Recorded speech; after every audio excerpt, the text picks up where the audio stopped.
Bonsoir à tous, bienvenue sur Monaco Info pour votre JT. Voici les titres de ce mercredi 15 mai. La commune de Saint-Jean-Cap-Ferrat commémore cette année ses 120 ans, un anniversaire marqué par plusieurs temps forts, dont le dévoilement d'une sculpture monumentale par son Altesse Sérénissime le Prince Albert II. La Méduse des voyageurs est un hommage sans précédent à la sauvegarde des océans. L'intelligence artificielle, amie ou ennemie, est-elle un atout ou un inconvénient dans le secteur économique? Nous nous pencherons ce soir sur ces questions abordées lors d'un rendez-vous du Monaco Economic Board. Et qu'en est-il des cyberattaques? Elles se multiplient ces derniers mois, laissant fuiter des millions de données confidentielles. Nous décrypterons cela avec Tristan Fradé, directeur commercial de Stoic. Des ours en peluche, superstar d'une vente aux enchères au profit de Monaco This is Power, un voyage culinaire au Honduras seront également développés dans ce journal. Et à la fin de cette édition, nous recevrons la journaliste et éditorialiste politique Catherine Ney, venue exposer en principauté sa vision de la politique française. Mais avant de développer ces titres, prenons la direction de Paris. Son Altesse Sérénissime, le Prince Albert II, a été honoré à l'Élysée. Le souverain s'est vu remettre les insignes de commandeur du mérite agricole par Emmanuel Macron. Dans son discours, le président français a fait référence à la riche histoire qui lie la France et la principauté, mentionnant les différents fiefs des Grimaldi dans l'Hexagone. Il a rappelé également l'amour pour la nature du souverain et son engagement pour la terre et la planète. Pour ce moment symbolique et historique, le prince Albert II était accompagné de son épouse, son Altesse Sérénissime la princesse Charlène, et de leurs enfants, le prince héréditaire Jacques et la princesse Gabriella, ainsi que de son Altesse royale, la princesse de Hanovre. Et le prince Albert II était aujourd'hui à Saint-Jean-Cap-Ferrat pour célébrer les 120 ans de la commune. À cette occasion, une sculpture sur le thème de la mer a été dévoilée au public place du Centenaire, une œuvre symbolisant la préservation des océans. Alban Gingembre et Lionel Bernardi étaient sur place. La Méduse des voyageurs, c'est 1 an de travail, mais surtout 10 années d'accumulation d'objets en bronze récoltés dans les profondeurs de la Méditerranée. La Méduse, personne n'aime. Donc ça me plaisait de faire une pièce sur ce thème-là. C'est une méduse bien particulière qu'on voit au large, qui n'est pas urticante déjà. Voilà, elle est toute blanche avec un liseré bleu et les petits poissons viennent se protéger dedans. Et on dit la méduse des voyageurs parce qu'on la rencontre au large et bien souvent ce sont des gens qui ont des voiliers qui peuvent s'arrêter et la regarder. C'est un hommage aux océans. Créée pour marquer les 120 ans de Saint-Jean-Cap-Ferrat, cette méduse porte un message, la préservation de notre écosystème et de la mer Méditerranée. Et c'est sous le haut patronage du prince Albert II qu'elle a été dévoilée. La principauté de Monaco et notamment l'arrière-arrière-grand-père que je citerai tout à l'heure, le prince Albert Ier, a été un des pionniers en matière d'exploration et de navigation et dont les découvertes ont fait quand même pour progresser beaucoup la science et la médecine. Et puis Monseigneur, au travers de cette fondation Albert II exceptionnelle, qui aujourd'hui de l'Arctique à l'Antarctique milite justement pour la préservation de l'environnement et d'une manière générale bien sûr des mers et des océans, parce que je pense que c'est particulièrement important. La préservation des océans s'inscrira dans la conférence des Nations Unies prévue l'an prochain à Nice, dans laquelle Monaco sera partie prenante. Oui, la principauté qui accueillera en 2025 le Blue Economy and Finance Forum en amont de la conférence des Nations Unies pour l'océan. Dans un tout autre domaine, le Monaco Economic Board, organisé en partenariat avec l'Ordre des experts comptables de Monaco et la Chambre professionnelle des experts de Monaco, une conférence mardi soir au Novotel. Le thème, la révolution de l'intelligence artificielle et ChatGPT, tendance, opportunités et préoccupations. Frédéric Elion vous en dit plus dans ce reportage réalisé avec Lionel Bernardi. L'intelligence artificielle ne remplacera pas l'homme, mais l'homme qui utilise l'intelligence artificielle remplacera celui qui ne l'utilise pas. Cette citation résume bien l'esprit de la conférence organisée par le Monaco Economic Board au Novotel mardi soir. L'intelligence artificielle est une véritable révolution qui va bouleverser notamment le monde du travail. L'Ordre des experts comptables souhaite initier ce soir une série d'événements annuels pour parler de la transition numérique dans le monde du chiffre, le monde des experts comptables et comptables agréés de la principauté. Et on a trouvé que le thème de l'intelligence artificielle était prometteur, en tout cas, pour initier cette série d'événements. On va expliquer un petit peu d'où on vient, où on est où on va. On va également insister un petit peu sur tout ce qui est opportunité, préoccupation. Opportunité, il y a tout à faire, il y a absolument tout à faire. Il y a tout à revoir aussi, il n'y a pas une chose qu'il faudra changer. Préoccupation, on s'en doute bien qu'aujourd'hui, de plus en plus, les gens sont un peu inquiets pour de nombreuses raisons. À commencer par, on s'interroge sur les emplois, sur différentes autres problématiques, sur la sécurité, la confidentialité, etc. Cette conférence a aussi permis de s'interroger sur la transition numérique du métier du chiffre, avec l'apport de nouvelles technologies et notamment des IA. La dernière version de ChatGPT, la 4o, a d'ailleurs été annoncée lundi soir. France Travail, 43 millions de personnes potentiellement touchées d'elle, 49 millions de clients potentiellement touchés. L'hôpital de Cannes, 61 gigaoctets de données médicales et personnelles publiées sur Internet. Les cyberattaques se multiplient. Mais comment s'en prémunir, que l'on soit un grand groupe ou une petite entreprise? C'est la question que nous avons voulu développer ce soir sur notre antenne. Bonsoir Tristan Fradet. Bonsoir. Vous êtes directeur commercial de Stoic. L'actualité nous le prouve, le risque zéro n'existe pas. Comment éviter la cyberattaque ? Et oui, le sujet des cyberattaques est un sujet d'actualité pour toutes les organisations, qu'elles soient publiques, qu'elles soient privées. Et éviter les cyberattaques, c'est possible dans une certaine mesure en se protégeant, mais le risque zéro, malgré les protections, n'existe pas. Et donc le réflexe de l'assurance cyber est un bon réflexe à avoir pour toutes les organisations qui sont dépendantes de leur informatique. Quand on voit de grands groupes ciblés et touchés par ces cyberattaques, est-ce qu'il est encore possible de stocker des données en toute sécurité? Oui, il est possible de sécuriser les données que l'on traite, que ce soit sur des clients, sur des patients, sur des fournisseurs, et il faut les stocker de façon sécurisée, mais les pirates redoublent d'inventivité pour trouver de nouvelles techniques et dérober ces données. Donc, comme je le disais précédemment, le risque zéro n'existe pas. On peut le réduire autant qu'on veut, mais le risque zéro n'existera probablement jamais face au risque cyber. Qu'est-ce que cela traduit de la sécurité de nos données ? Ce que cela veut dire, c'est que nos données sont protégées par les acteurs qui les traitent autant qu'ils le peuvent, mais qu'elles sont néanmoins régulièrement divulguées lors de piratage, comme ça a été le cas régulièrement ces derniers mois, ces dernières semaines. En date, l'hôpital de Cannes qui a été visé par une cyberattaque et les données des patients de l'hôpital, si je ne m'abuse pas, ont été compromises. Quelles sont les cybermenaces actuelles, Tristan ? Alors la menace cyber, elle est multiforme, il y a plusieurs types de menaces qui pèsent. On parlait des données à l'instant, les données peuvent fuiter et être rendues publiques alors qu'elles ne devaient pas l'être. Un gros risque également est celui du ransomware ou rançongiciel en français. Qu'est-ce que c'est qu'un ransomware? C'est un logiciel déployé par des pirates informatiques qui va chiffrer l'ensemble du système informatique de l'organisation qui est ciblée et rendre complètement inutilisable le système informatique de cette organisation et paralyser donc l'activité. Il y a encore bien d'autres menaces, les fraudes notamment, rendues possibles par les attaques informatiques. Alors vous, votre domaine chez Stoic, c'est l'assurance des risques cyber des PME et des entreprises de taille intermédiaire, c'est ça ? Tout à fait, chez Stoic, on est une grosse soixantaine de collaborateurs en France et en Allemagne. Et notre spécialité chez Stoic, c'est de proposer par l'intermédiaire de nos courtiers partenaires aux entreprises, aux organisations, un contrat qui va les assurer et venir donc indemniser toutes les conséquences qu'aurait une éventuelle cyberattaque. Et la particularité chez Stoic, c'est que ce contrat d'assurance, il est couplé de façon indissociable avec des outils de prévention, de réduction du risque d'un côté, qui vont faire qu'une entreprise assurée chez nous va être moins la cible de cyberattaque. C'est le premier pilier. Et le second pilier, c'est l'assistance. Puisqu'en cas de cyberattaque, l'organisation, si elle est assurée chez nous, va bénéficier de l'assistance de nos équipes de réponse à incidents qui vont être mobilisées, parfois venir physiquement chez l'organisation, l'entreprise par exemple, pour l'aider à repartir, à relancer son activité suite à la cyberattaque. C'est comme ça qu'on accompagne au mieux les entreprises alors, parce que des cyberattaques, ça peut mettre en péril l'avenir d'une entreprise.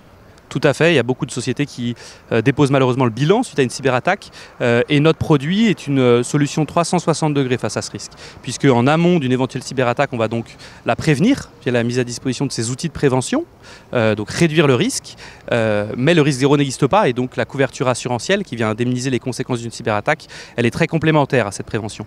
Il y a beaucoup d'acteurs qui font de la prévention, il y a beaucoup d'acteurs qui font de l'assurance. On est aujourd'hui les leaders sur le marché qui combinent prévention et assurance face aux cyberattaques. Et vous l'avez dit, vous êtes déjà présent dans plusieurs pays. En quoi Monaco est un marché cœur de cible pour vous ? Alors, Monaco a un tissu économique très dense, avec notamment des organisations sensibles qui collectent et qui traitent de la donnée sur beaucoup de personnes. Donc le marché monégasque nous attire depuis un moment. Et puis nos partenaires locaux, notamment nos courtiers partenaires, nous demandent avec insistance de les accompagner et de proposer cette solution à leurs clients monégasques. Ils la proposaient déjà pour certains à leurs clients en France, mais ils sont très heureux de nous voir arriver maintenant sur le marché monégasque. L'assurance est une industrie réglementée et donc on a dû travailler dur pour obtenir les autorisations nécessaires pour travailler sur ce marché-là qui est maintenant vraiment un focus important de développement pour nous. Eh bien merci Tristan Fradet d'avoir été notre invité ce soir, merci. Merci Émilie. Il a fait de ses ours en peluche sa signature, son identité. Comme l'an dernier, les ours de chez Marco Traverso étaient à l'honneur lors d'une vente aux enchères organisée par le fleuriste sous l'impulsion de Karel Traverso au profit de l'association Monaco Disease Power. Les enchères se sont-elles envolées sous le marteau de Simon Depury? Les acheteurs ont-ils été attendris par les oursons mis en vente? Élément de réponse dans ce reportage d'Alban Gingembre et Sylvain Péroumal. L'ours comme symbole de tendresse. Pour la deuxième fois, Karel Traverso fait don d'une partie de ses ours. En tout, ce sont 21 peluches qui ont été mises en vente aux enchères pour la bonne cause. Chaque ours est parrainé. Chaque parrain a déterminé un lot ou un voucher ou quelque chose qui s'ajoute à l'ours, ce qui donne de la valeur supplémentaire à l'ours, mais un attrait supplémentaire aussi. Du coup, les ours vont être vendus sous l'identité du parrain ou de la marraine. Nous, on a simplement offert nos ours qui ne sont pas financés par les parrains marraines. C'est nous qui les offrons pour la vente. Et ensuite, on va espérer que les gens craquent sur certains ours parce que leur valeur ajoutée est quand même intéressante. On a envie de s'amuser, on a envie que les gens jouent le jeu, prennent plaisir à vendre cet ours pour cette cause. Vous avez ici ce très bel ours. Il s'appelle Boubou. Pour 700 €, 800, 3000, 3200, 3800. Non. Dernière possibilité, c'est bien vu. Vous le laissez à son fils. Écoutez, vous êtes un homme d'une générosité exceptionnelle. Tous les fonds récoltés sont reversés à Monaco Disease Power. L'association pourra ainsi développer la maison Delphine dédiée au logement inclusif. C'est un moyen de prendre en charge aujourd'hui certaines personnes avec différents handicaps. Et en l'occurrence, nous, on est plutôt sur le trouble autistique et les troubles du neurodéveloppement. Donc on a ciblé ces jeunes-là qu'on connaît depuis plusieurs années. Et donc grâce à cette acquisition, ça nous permettra de mettre en œuvre. L'an passé, les dons avaient dépassé les 20 000 €, record battu pour cette année avec un résultat multiplié par 2. Succès donc pour cette deuxième vente aux enchères au profit de Monaco Disease Power. Coup de projecteur à présent sur l'AMI, l'association monégasque ibéro-américaine qui organise demain soir sa traditionnelle soirée de gala annuelle. Un dîner gastronomique qui mettra à l'honneur la cuisine du Honduras. À la veille de cette grande soirée, une masterclass de cuisine était organisée au lycée Régnier 3. Les détails de Frédéric Elion et Lionel Bernardi. Réputé pour son café, son chocolat et sa cuisine généreuse, colorée et épicée, le Honduras sera à l'honneur jeudi soir au Yacht Club de Monaco à l'occasion du gala annuel de l'association monégasque ibéro-américaine. Une vingtaine d'élèves du lycée Régnier 3 participera à l'événement, certains en cuisine, d'autres en salle.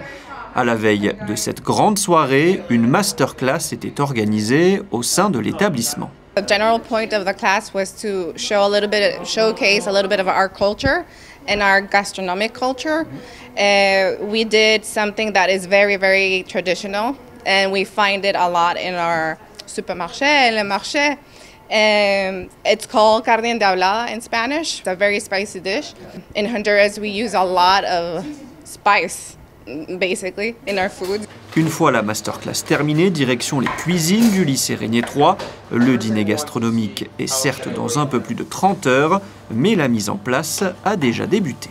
Aujourd'hui, on va donner la nourriture hondurienne. C'est spécial, c'est vraiment fantastique. On va déguster des saveurs ancestrales on a 5 chefs qui vont montrer le meilleur de Honduras.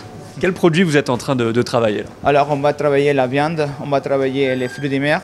5 chefs honduriens sont en principauté pour préparer ce grand dîner gastronomique 280 personnes sont attendues lors du gala jeudi soir. Il est temps à présent de recevoir notre seconde invitée. Il s'agit de Catherine Ney, journaliste éditorialiste et auteure de nombreux ouvrages et qui intervenait hier à l'invitation de la Monaco Méditerranée Foundation. Bonsoir Catherine Ney. Bonsoir Émilie. Merci d'être notre invitée. Ce soir avec vous, nous allons parler politique, un domaine que vous connaissez bien et sur lequel vous écrivez régulièrement. Nicolas Sarkozy, François Mitterrand, Jacques Chirac ou encore Valéry Giscard d'Estaing. Les destins de ces présidents, vous les avez passés à la loupe dans vos ouvrages. Qu'est-ce qui caractérisait chacun de ces chefs d'État ? Chacun a sa singularité. Ils ont été les présidents de la Ve République. Je dirais que jusqu'à François Hollande, ils avaient au moins un point commun, c'est que depuis toujours, ils avaient eu envie de gouverner la France. Ils s'y étaient préparés, ce qui était un long chemin, peuplé de ronces, avec des échecs, on se reprend, on ne gagne pas au premier coup, il faut se faire connaître des Français, se faire aimer. Moi, je dirais qu'il y a eu une césure avec François Hollande qui est arrivé parce que il y avait eu l'aventure à New York malencontreuse de Dominique Strauss-Kahn. Donc il n'était pas attendu par les Français. Il s'est fait élire sur une phrase mon ennemi, c'est la finance. Et il est arrivé au pouvoir en étant relativement pas préparé et il n'a pas pu se représenter. Et après, c'est vrai que Emmanuel Macron est arrivé, alors que d'ailleurs ça a été un exploit extraordinaire. 2 ans avant, il n'était pas connu en France. Donc c'est de nouveau, ils sont l'un et l'autre, chacun dans son genre, des prototypes nouveaux. Oui, parce que ce qui les différencie des autres, enfin des présidents que nous avons cités au départ, c'est cette quête du pouvoir, cette ambition qui émerge des portraits que vous avez signés. Oui, mais l'ambition, je veux dire, c'est quelque chose de noble aussi, parce que quelqu'un qui veut gouverner la France, c'est aussi qu'il a un projet. C'est pas uniquement pour avoir le pouvoir, c'est simplement en croyant qu'une fois arrivé au pouvoir, il pourra changer la France, améliorer la condition des Français. Il est toujours sincère et puis les choses se passent toujours pas toujours comme ses électeurs le voudraient et même eux-mêmes. Et donc c'est toute à la fois la tragédie du pouvoir, la comédie du pouvoir, que je raconte dans mes différents livres. Mais je crois que pour une journaliste, surtout quand on fait un éditorial quotidien, si on s'en tient à l'éditorial et sans s'arrêter de temps en temps pour tout remettre à plat et essayer de mettre les choses au clair, eh bien on voit qu'on était dans un film mais qu'on n'a pas compris le scénario. C'est pour ça que je crois que mon travail de journaliste, ça a été d'écrire des biographies et raconter la politique au fil des ans, à la fois pour éclairer les Français, voir ce que les présidents avaient réussi, avaient raté. Puis c'est toujours des aventures humaines avec des caractères, avec leurs défauts, leur originalité, leur séduction. Enfin, ce sont des personnages un peu hors normes quand même. On n'arrive pas au pouvoir sans avoir un talent particulier. Oui, vous parlez même de grand théâtre, du pouvoir. Oui, c'est un théâtre parce que tous les jours, ils doivent imaginer le récit national, faire vibrer la France, raconter une histoire. Quelquefois, elle se dessine au jour le jour sans que le scénario soit vraiment préparé ni imaginé. Mais voilà, mais ça fait partie de leur histoire et c'est notre histoire. Vous parlez d'un scénario, parfois ça s'apparente à une véritable série télévisée. Oui, aussi, parce qu'aujourd'hui, on dit, oui, c'est par épisode, c'est par séquence, c'est par... mais voilà, ça fait partie de notre vie. Et d'ailleurs, c'est tellement vrai que de ces parcours professionnels des présidents, eh bien, les Netflix s'en emparent et c'est repris et font des biopics sur ces présidents. Et voilà, ce sont ceux qui, peut-être... amène le plus d'idées au cinéma aujourd'hui. Jean-Louis Debré s'était lui inspiré de l'art de l'humour en politique. Il avait même confié sur notre antenne que la politique était devenue un métier spectacle. Est-ce que c'est un avis que vous partagez également ? C'est un spectacle à partir du moment où chaque jour, les ministres sont obligés de passer à la télévision, d'être interviewés et font partie vraiment de la chaîne du spectacle. Voilà, à la fois, et plus ils ont à faire face aux réseaux sociaux, aux fake news. Enfin, c'est un métier très périlleux aujourd'hui de faire de la politique. Oui, parce que tout cela a émergé aussi avec l'essor des supports de communication. On mentionne les réseaux, les chaînes d'information en continu également. Oui, on a changé de monde et ça c'est vrai depuis 50 ans. Et aujourd'hui, Catherine Ney, quel regard portez-vous sur la politique française à l'approche des élections européennes ?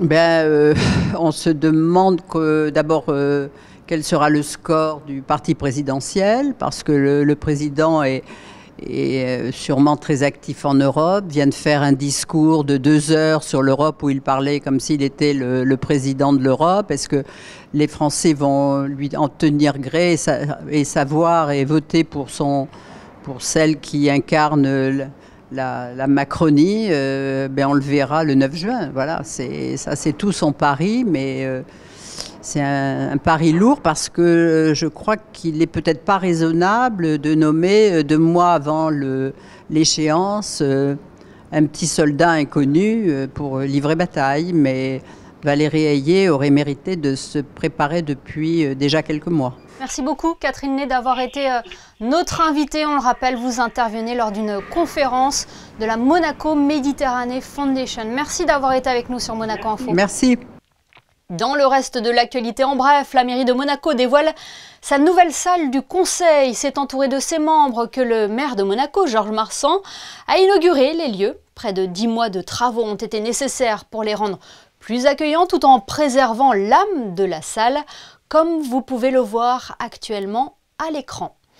Et puis cette information qui peut intéresser certains de nos téléspectateurs, l'Amicale des aînés monégasques organise le 27 juin une sortie du côté de Nice. C'est une découverte de la fameuse confiserie Florian qui sera proposée aux membres et une dégustation des spécialités de la région dans les hauteurs de la ville. Attention, les adhérents souhaitant participer à cette sortie doivent s'inscrire le mardi 11 juin au foyer Régnier 3. Place à votre rubrique « Ceux qui font Monaco », un numéro qui nous emmène ce soir à l'est de la Principauté, Christine Datomel, chez une enseigne qui traverse le temps. Oui, aujourd'hui on se retrouve au boulevard des Moulins pour parler d'une histoire d'amour, une belle histoire d'amour qui a commencé il y a de nombreuses années en Principauté. Aujourd'hui nous nous retrouvons pour parler de la plus ancienne boutique pour enfants. Nous parlons bien sûr de Récréation.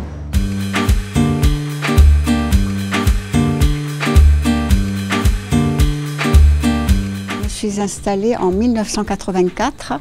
Auparavant, j'ai déjà eu une affaire qui s'appelait le Dragon d'Or dans la pâtisserie Salon de thé et traiteur à Monaco. Donc j'ai connu toute une belle ancienne génération de mamans, de grand-mères et tout ça, que je retrouve encore ici. Donc c'est une belle histoire d'amour pour moi. Et là, on a le plaisir de servir tous ces petits-enfants qui naissent, qui grandissent et qui deviennent après des hommes ou des femmes, des jeunes femmes, voilà. Alors vous avez connu probablement des enfants qui sont aujourd'hui papa-maman. Quand ils viennent vous voir, qu'est-ce qu'ils vous racontent? Ils vous parlent de souvenirs d'enfance? Absolument, il y en a qui se rappellent beaucoup de moi, qui me disent, je me rappelle quand j'étais petit, je mangeais l'éclair au chocolat chez vous, ou bien ma maman venait chercher le pain de mie pour faire les toasts au saumon. C'est vrai que certains se rappellent encore de moi. Tout le monde se pose la question, pourquoi le nom Récréation? Je viens d'un pays lointain et quand mon papa a ouvert un magasin dans le prêt-à-porter pour hommes, il a donné le nom de mes 2 frères et moi-même d'ailleurs, Henri mon frère, Cri moi, Christiane, et c'était Y mon petit frère Jean-Yves. Et quand l'après-midi on avait bien travaillé, on prenait un thé ou un café ou un petit gâteau et on disait on fait la récréation. Voilà, et quand j'ai ouvert la boutique pour enfants, j'ai dit je vais garder ça, c'est mignon, ça parle à tout le monde. Voilà, et c'est comme ça que ça s'appelle Récréation, c'est le nom des 3 enfants de ma famille. Alors, on a de très jolies marques, on a Moncler essentiellement, pour les garçons on a Stone Island, on a Ralph Lauren, et puis d'autres petites marques qui sont très jolies, Bugatti par exemple, pour les enfants qui aiment les voitures. Ensuite, on a pour les filles pareil, on a une belle marque Mona Lisa, parce que chez eux, ils font beaucoup aussi, style Disney, tout ça, des belles choses, des belles couleurs. Le rose, bien sûr, pour les petites filles, et puis après d'autres couleurs qui vont avec. En plus, nous faisons beaucoup de cérémonies, les costumes, les chemises blanches qui vont avec, les cravates et nos papillons. On fait même des costumes queue de pie pour ceux qui ont des choses exceptionnelles, extraordinaires. Ensuite, on a les maillots de bain, bien sûr, Saint-Barth, qui plaisent beaucoup avec beaucoup de couleurs. On a même les pyjamas, les underwear, les dessous pour les petits garçons, les petites filles. On a tout, quoi. La personne qui rentre et qui veut acheter, elle a vraiment de quoi acheter. Une histoire d'amour que RIC Création a construite avec vous. Alors, pour la poursuivre, rendez-vous tous les jours, sauf le dimanche, de 10h à 19h. Des nouvelles du ciel avec vous, Anaëlle Marquez. Bonsoir Anaëlle. Et quelles sont les prévisions pour la journée de jeudi ? Bonsoir Émilie, bonsoir à tous. Demain, le temps restera instable sur la principauté avec un ciel couvert toute la journée. Quelques averses sont prévues dans la matinée et des risques orageux persistent dans l'après-midi. Côté température, pas de grand changement par rapport à aujourd'hui. Il fera entre 15 et 18 degrés. Et en ce jeudi 16 mai, nous fêterons les Honorés. Honoré, un prénom bien connu en principauté, porté par plusieurs princes de Monaco. Merci Anaëlle et merci à vous de nous avoir suivis. On se quitte avec les cadets de l'équipe de foot UNSS qui se préparent pour leur grand rendez-vous, le championnat de France à Abbeville dans la Somme, la semaine prochaine. Photo signée ce soir, Étienne Dang. Bonne soirée à tous et à demain, 19h sur Monaco Info.